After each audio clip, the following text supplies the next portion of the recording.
Being a traveler is a metaphor for our station in this life.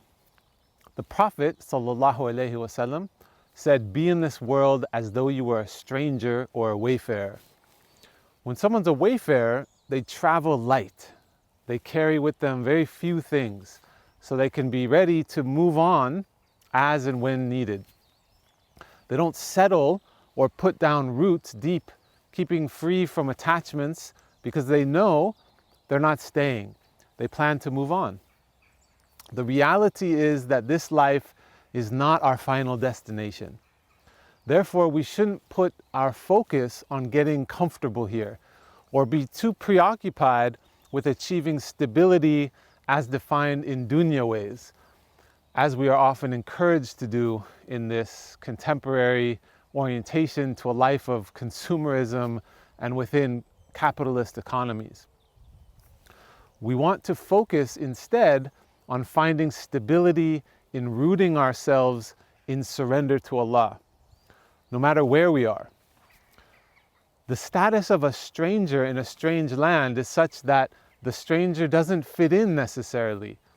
So based on the Prophet's saying, alayhi salatu wasalam, we're not looking to follow along and do what everyone else is doing in this worldly life, in the dunya, where people tend to live as if this is the final destination and strive for success only as defined by this worldly dimension. What he's saying is that we should not consider this our home. We're just passing through. We're here on a temporary layover. And when one is a stranger, in order to make their way, they should be open and kind and approach everything with humility, not assuming that they know everything, not being veiled by this false confidence of familiarity. The stranger remains vulnerable and really must trust in Allah's guidance and protection. We tend to do the opposite, feeling safe and secure in what we think we know because it's more apparent, what we can see and measure and appear to rely on, the asbab. But this can be a false sense of security and can also become a way of avoiding the reality of our true identity, that this place is not our true home and that we are more than the outward personas that we project to the world. Our identity as souls should make us long for our true home in a realm beyond this one, our final destination with Allah in the Akhirah.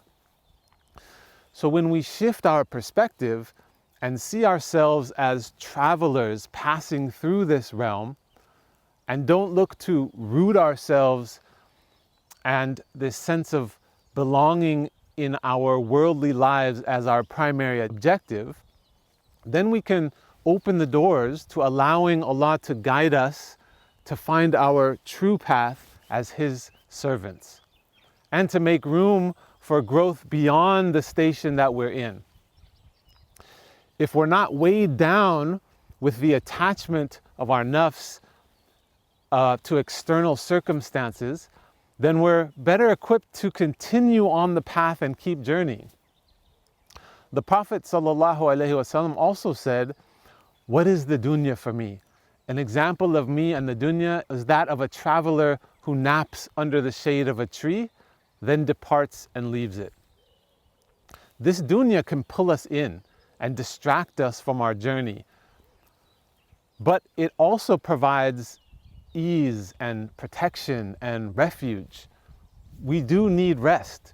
We need shade in this life to gain strength and to rejuvenate for the journey. And then we must keep moving on to what lies ahead. When we are seasoned travelers with the ability to navigate the inner landscape in our own souls, as well as the outer landscape of the things and people around us, we can be in the world and not of it, confident in using the tools of navigation to travel the rough seas and the oncoming winds of the calamities that will befall us. We must learn to be wayfarers in this way station of life, moving forward from station to station, changing our inner state and surrendering ourselves to Allah on this continuous journey of life.